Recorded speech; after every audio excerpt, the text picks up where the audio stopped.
You're this perp back with another video, and we have not gotten a good rap beef in a long time, it seems, since the whole Drake and Pusha T kind of back and forth. That was, I would say, more personal, but we got a female beef going on between Meg the Stallion and Nicki Minaj. And I got to put this disclaimer out here. I am not a fan of either of these females in their music. I could really care less. I'm just here to talk about these individual tracks and just give you my thoughts on this whole entire situation. But I do like the fact that Megan Thee Stallion is a anime and horror fan. That aside, I don't really care for her music. But I will be honest with this. My thoughts on both of these tracks and just both of these female rappers. So I already know what to expect with the barbs. They can't take no type of criticism, so I don't expect them to get this far into the video. You know what I'm saying? Same thing probably goes for Megan Thee Stallion's kind of camp or just fan base. I really don't care, like, either way. Like I said, I'm not a fan of either, but I will just give you my honest thoughts. And starting with Meg Thee Stallion and her diss track, Hiss, I think this was a very strong diss track, if I'm being honest. The beat was very, very catchy. It was very serious, and Meg definitely didn't put any like real extras on it besides like the in-between parts where she was kind of just talking. But she had some really notable bars, especially the Megan's Law bar. I was just like, that's a heavy bar. I was like, I don't know how Nicki is even going to respond to that. All she could really do is talk about the whole Tory Lane situation. She has to come out the gate with some real mean personals. Like, don't hold back. And that's exactly what Nicki does in this Bigfoot song, where this is a response to Hiss. And like I said, I'm not a fan of Nicki in any type of way. I don't like none of her music. Same goes for Megan. I want to make that clear. But I can be honest when something is good, and I will give it credit when it is. And I have to kind of give this first round to Megan because she came out the gate swinging. And just that Megan Law's bar was just so heavy.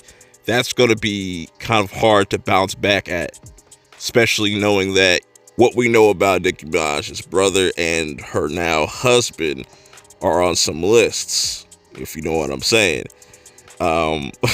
So yeah, that's just kind of cold. And I've said this on a live stream. Shouts to my homie, the Low Key Cave. Y'all can go check him out. I was talking about, like, Nicki's gotta have to go harder than just kind of making fun of Megan and the whole Tory Lane situation, getting shot in the foot. Like, everybody's kind of already dragged Megan for that during the stuff that was already kind of happening. So you have to bring up something new. We need to hear some new material, you know what I'm saying? And it just seems like Nicki was just going to throw some shit out there, even though this is what Nicki does as far as her witty kind of wordplay. I'm not a fan of just how she goes about it as far as the changing up her voices, getting really animated. I know a lot of her fan base is just going to eat that shit up, but I'm not a fan of that shit at all. I don't understand. It doesn't seem like Nicki really took this serious, even though she said, oh, this is just one of many, and kind of like her warning shot. But it's just like, no, Meg let off the warning shot. You should just respond to something even colder. You should just kill it, dead it right here. Why would you want to even continue this?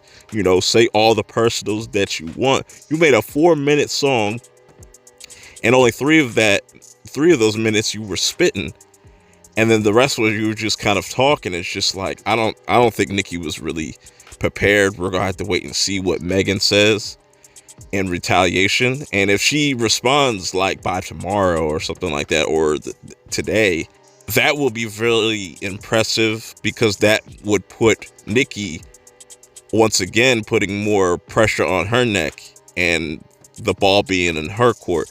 She should have really dropped this as soon as Megan, you know what I'm saying, dropped his. She should have been on it like within 24 hours.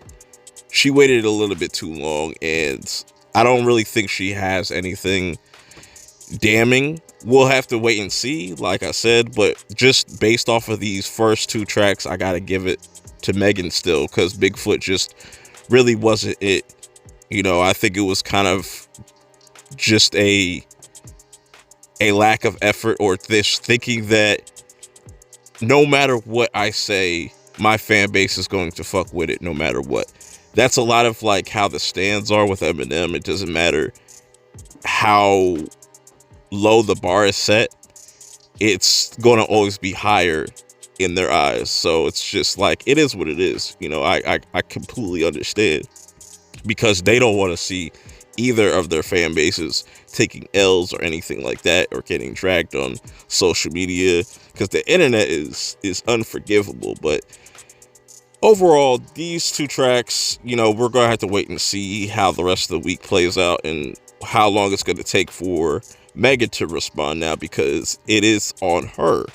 And I'm pretty sure that Megan had something already locked and loaded and ready to go, just in case Nicki decided to drop this response, and she has. So yeah, just Nicki has to come a lot harder. Like, the beat is fine. I don't know why they would release an acapella version.